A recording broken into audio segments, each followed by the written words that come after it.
Hey everybody, Sean from Media Assault here, and I'm going to do something a little bit different today. This is actually something I've never done before. I'm actually going to revisit a review that I just did just a few days ago, and that is for the movie The Dark Knight Rises, which you probably guessed from reading the video's title. The reason I want to do this is for two reasons. One is because when I saw the movie the first time, I think I may have been a little too tired to take it in fully, because I had watched it with the Batman Marathon, which was watching Batman Begins, Dark Knight, and then Dark Knight Rises. So I got out of the theater at like 3 o'clock in the morning. And also because I really wanted to see it again and kind of take it in context of my criticisms and see if they were valid or not. And I didn't really criticize it too heavily when I reviewed it before, but since there was just sort of a polarizing effect with this film, some people really, really loving it, some people really being super disappointed in it, and I was sort of in the middle. I was kind of disappointed with it, but I still really liked it. So I just wanted to see how it would stand up watching it a second time very quickly after seeing it the first time. And I even said in my original review that I didn't think watching it again would make that much of a difference. I was wrong. I watched it again today being July 22nd. I actually got called into work today, so the theater that I saw it in was on my way home. I figured, what the hell, I'll just stop in and watch it in the afternoon, and that's what I did. And there were a couple of things that I looked at specifically that I wanted to look at specifically when I watched it. And I do want to warn you, there are spoilers in this video, so if you haven't seen The Dark Knight Rises, go ahead and watch my original review of it, and because that doesn't have any spoilers at all. And then after you've seen The Dark Knight Rises, come back, watch this video. I realize that that's like assigning homework, but I don't want to spoil anything for you. Okay, so hopefully everybody who doesn't want to get anything spoiled has either cut away from this or turn off this video.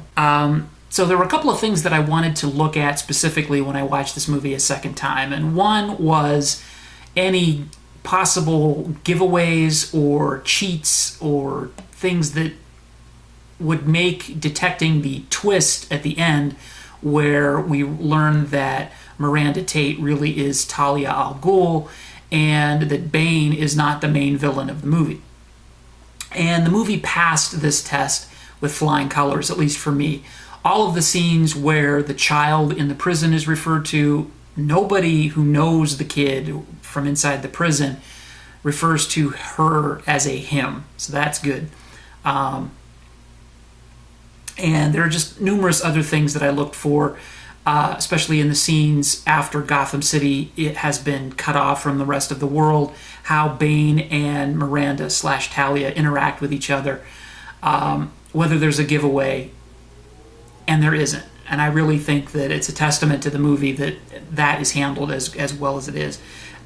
It's not a gigantic thing, but it was something that I didn't see that twist coming, and I wanted to see if there was anything that would make that twist impossible or improbable throughout the beginning of the movie, and I didn't find anything.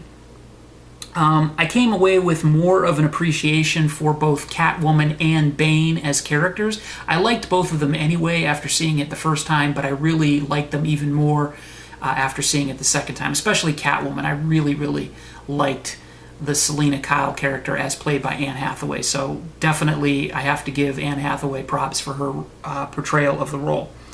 I also came away feeling a lot less strongly about the running time and the exposition in the film.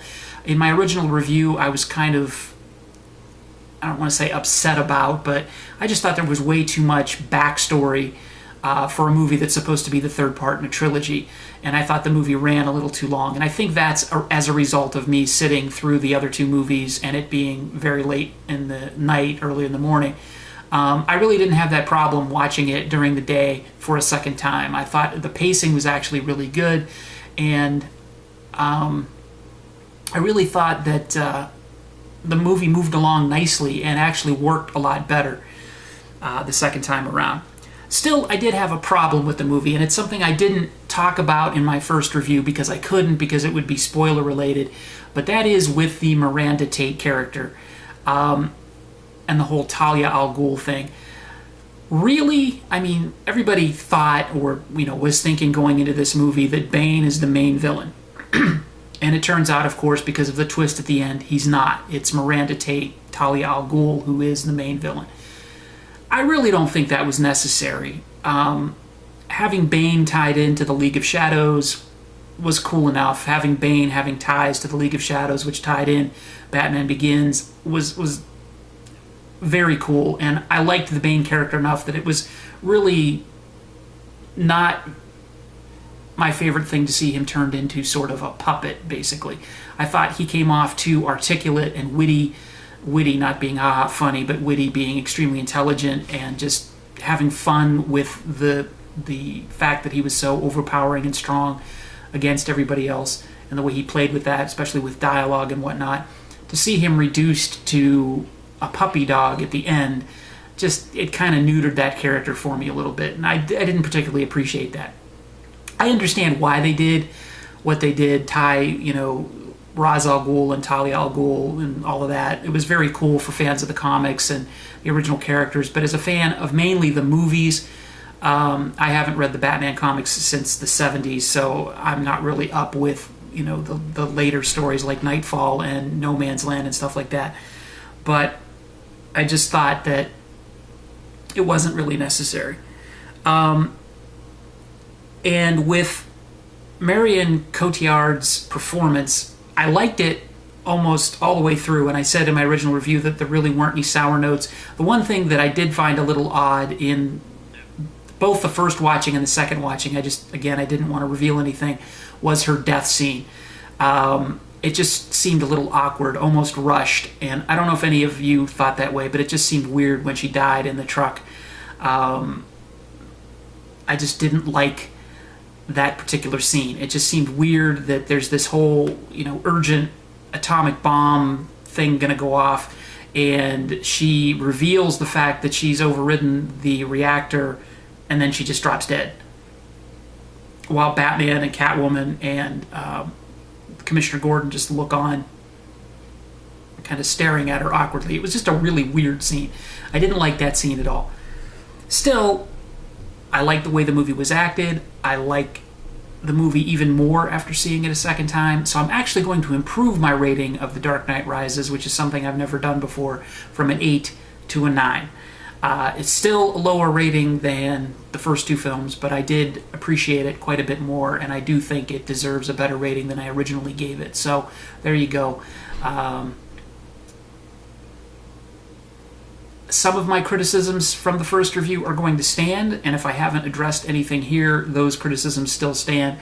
But again, the exposition and the pacing and the length of the movie I don't think were as much of a problem as I originally said they were. So there you go. That's my revisited review of The Dark Knight Rises after a second viewing. I'm actually glad and kind of relieved that it was a little bit better the second time around, because I just think I missed something the first time. But I still had some valid criticisms, and like I said, if I didn't address those in this video, they still stand. So thanks again for watching, everybody, and take it easy.